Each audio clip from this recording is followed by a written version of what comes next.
Good late evening, almost morning to you. It's Tuesday, January 20th, just barely. At 11:57 p.m., Purdue has just fallen 69 to 67 in Pauley Pavillion in Los Angeles. Purdue has been playing with fire and got burnt tonight. Good effort by UCLA, really good effort by Dent. Purdue really couldn't stop him significantly. Couldn't. I think they had one or two maybe stops down the stretch on Dent specifically. Billadode came on at the end, had the biggest three of the game, of course, to win the game. But I'll talk a little bit about what I saw. But first, let me thank the people that made my sweatshirt. Home Field Apparel. Head over to homefieldapparel.com. Grab a sweatshirt like this one or a T-shirt like the one underneath this one, which is the Block P. A hat, a jacket, and I think you'll be pretty happy with what you get. Homefieldapparel.com. And also, when you're at Mackey Arena and you've just seen a heartbreaker, what do? You put your hands in your pockets, pop your collar, maybe put your hooded sweatshirt up, and think about what might have been. But as you head towards the fire station, you may think, oh, the sun's going to rise again tomorrow. When you get to that fire station, there'll be friends inside there. Turn left, go into those blue lights. There you'll see Adam and a bunch of other fellow Boilermakers. Not with their heads hung, but maybe with a little bit lament. But what'll make you feel better? Burgers, beef, beer, a pint glass with a boiled sports magnet in the bottom if it's game day. EatAJs.com. AJ's by the fire station. All right, so let's talk about just the easy stuff here. Purdue breaks a 9-game winning streak. This is the first time they've lost since the Iowa State game, which was a debacle. But the last couple games, if we're just being real honest as Purdue fans, we've seen a lot of bad trends. You've seen seniors that are disappearing for large chunks of the game. Fletch Lawyer again today shot horribly. I'll start right into there. TKR was also he played really resolute early. That was good to see, but he was getting his doors blown off on defense. Interesting whistle tonight. Something we haven't seen all Big Ten season, where the refs just weren't calling anything. UCLA took advantage of it. They played very physically. Their bigs really were beating up on Purdue in every way. Like Purdue couldn't handle it. Their length, their athleticism was creating a lot of problems. They had 6 block shots in the first half. I think they had 2 or 3 in the second. But UCLA took advantage of it. I think it was a fair whistle, to tell you the truth. There were a lot of things that should have been called that weren't on both sides. UCLA was better at dealing with it, honestly. Jacobson and Benter looked really good together on defense, as TKR and Clough really struggling for, especially in the second half. Those two were struggling.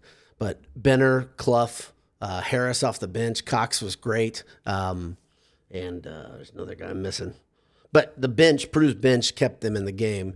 And then you saw Lawyer come in, Smith come back. Smith made a huge a 3 that felt like it might be enough to get the job done, but Purdue's inability to really make stops came. That was the death of them.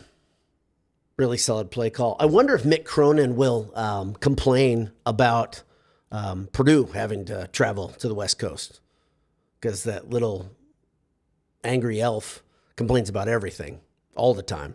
But he had a good play on the last UCLA possession that got the job done. And UCLA, who's talented, they're now 13-6, and they really needed that win. They're a team that really needed that win for their resume. And like I said, Purdue falls to 17-2 after breaking a 9-game winning streak. Trey Kaufman-Renn played 26 minutes, and the minutes are generally down for Renn recently. By the way, the rumor about his mom being ill is completely unfounded.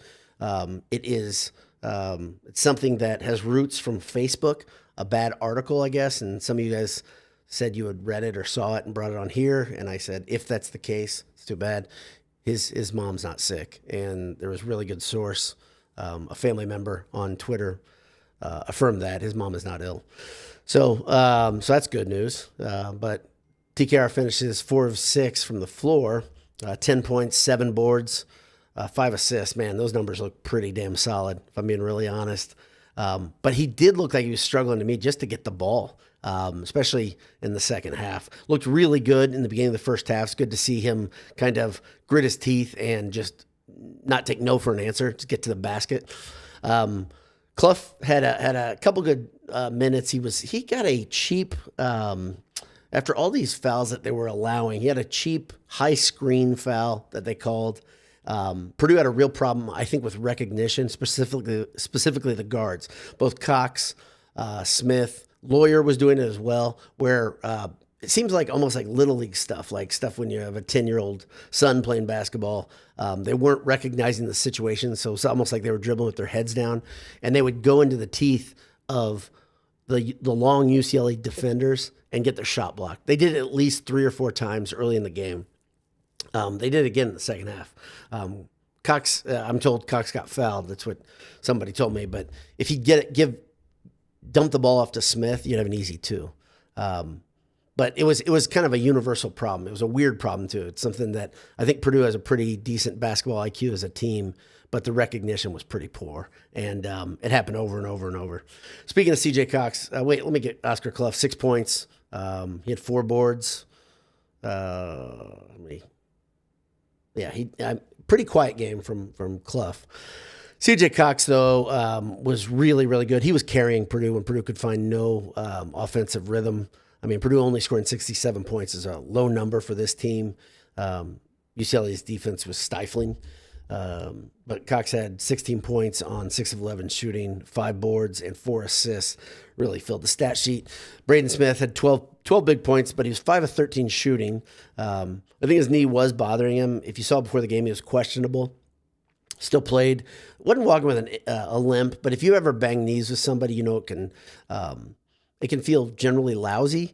I'm not surprised that he played, to tell you the truth. And he said he's had this issue a lot. I used to play basketball with a guy that he did this all the time. And it's something you kind of just play through. But 12 points, 3 rebounds, 4 assists. He is way off of his pace needed to pass Hurley right now. Last 2 games, USC and UCLA, I think that he averaged, 4.5 assists in those 2 games. And he was averaging 8.9 before that. He was leading the nation in assists. And I think he needs 8.6 assists a game in 33 games, something like that. So he's got his work cut out for him. Really doesn't matter, I think, to him if they lose, but 1 loss is not the end of the world. Fletch Lawyer, like I said, in 27 minutes of play, 5 points, 12 of 10 from the floor, 1 of 6 from deep. Purdue shot the free throw better than last game, but they didn't get to the line very much. Like I said, there wasn't much of a whistle. They were 6-7 from the line. On the other side, UCLA only went to the free throw line 3 times. Very odd game. I think it was an odd game in that way. But like I said, I think you can't complain about that if it's even both ways, and I think it was pretty even. Purdue is shooting the 3-ball poorly. I think it's confirmed. I think part of it is when your best shooters are not shooting well. But Fletch Lawyer was 1 of 6. Like I said, the team was 26%. Off the bench, Benner was 0 for 2. He had 2 open looks. I think that's the thing. If you're going to say one thing that was the killer for Purdue, obviously, getting your shot blocked over and over is a problem, but missing open threes. Purdue missed a lot of open threes, and I'm sure somebody like Cobra Stats could tell me exactly why this was such an issue, but they went 7 of 27 from deep. I mean, I can remember 5 or 6 that were wide open, and they would have been big game turners. UCLA was on the ropes in the first half, fought back valiantly, but when Purdue was up, they had an open 3 that really could have kind of, I don't know, let's say put the nail in the coffin because it was so early, but it could have given Purdue a 10-point lead, I believe, at that point. So off the bench, Harris was solid. He was really solid. 14 minutes, 7 points. Let's see how many steals he had. 2 steals. I thought he had 3 or 4. But great game by him. Benner was really solid. Benner and Jacobson combined on defense. They look much better to me than TKR and Clough for about a 5-minute span in the second half. Omer Meyer had a big three in the corner, and then I think he missed an open one too. But he was only 1 for 2. You're going to miss shots, obviously, right? But missing open looks, it seems like something that, as Purdue fans, we've dealt with the last couple of years where we watch teams hit open threes because of the analytic-based defense that Painter plays sometimes leaves one guy open, and that guy makes Purdue pay. But Purdue had really good shooters missing open threes, so that's tough medicine. A lot of you guys are here. Appreciate it. Let's talk a little bit. Need to be in verse. Not great. Agree. Tough couple days, couple nights. Kim Riggs says that sucked. Marshall Briggs says boiler up. Adam P. didn't enjoy it either. Karen Grulak, it's tough. But listen, here's the thing. I think there was one really good period in the game that I thought Purdue's senior leadership and just kind of savvy was going to pull them through in spite of not really playing a great basketball game. And that was with about 3-4 minutes? No, about 5 or 6 minutes left. Purdue really calmed down and started taking smart offensive possessions. Really, really looked good. Gained the lead. I think they pushed the lead out to 4 or 5 points. That happened twice, and UCLA fought back. The big deal was when you have pretty easy when the other team's hitting threes and you're hitting twos. It's a big difference. And UCLA was hitting threes, but Dent was just unstoppable. I looked at the box score in the middle of the second half. He had 14 points, and I was like, feels like he's got 30. Just because of the way he was hitting shots too. And it was just a matter of time before Bilodeau started hitting shots, and he did at the end. So you got to hit threes, especially when you have a team like Purdue with that many three-point shooters. That's the difference. Boilers 12 says, what a wonderful ending to a ball game on Wednesday morning. Tell with Big Ten Conference. It's all take a deep breath. Take a deep breath. Purdue is, what did I say, 17-2. Purdue's 17-2. And I know there are some of you guys that weren't kidding around when you early in the season you thought there's a chance Purdue could go undefeated. And that's craziness in this era. Teams don't go undefeated in college basketball. But the thing that Purdue has shown is they have warts, right? And they have a real problem with when they're not super motivated as a team. We've talked about this ad nauseum. It's probably going to. I can't see why you would have a problem with motivation in certain situations, but in road games, maybe it's harder to get up. I don't know. Maybe they're just so businesslike that they don't get high at all. Meaning on games they don't have a reason to. We've talked about teams that give them a reason to get up for games. Generally, they show up.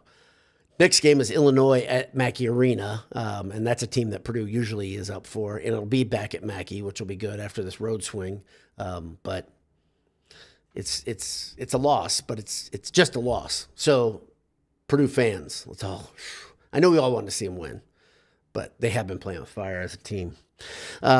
Chris Curtis says Shock Benner wasn't out there at the end for defense. Same with me. I agree. Harvesting Heralds says that was pathetic. Painter was bad with rotations. Braden wasn't good. Fletcher is lost. It's a lot happening there. Like I said, I think we've got a bit of. Let me just say, I haven't read through all the comments yet, but I think I've got a general feel that there's. I don't want to tell you guys how to feel, but it's an overreaction. It feels like it. It's one game. And. It's a loss. It's a loss you could have won, but let's see what happens. I always say this about losses. What do you do with the losses? The last time they lost, they won 9 straight. So, I think the team that wins the Big Ten this year will win it with 3 losses. So the bad part that Purdue has is the backside, the back third of the schedule is difficult. It's really difficult. Most of their ranked opponents for the season are coming in this upcoming stretch, and that's something that's the hardest thing about losing to a team that is not ranked. But UCLA was taking swings, and Purdue's timing wasn't great. Mick Cronin had just given one of his bitching about the players' speeches in a press conference. He did this last year and it worked.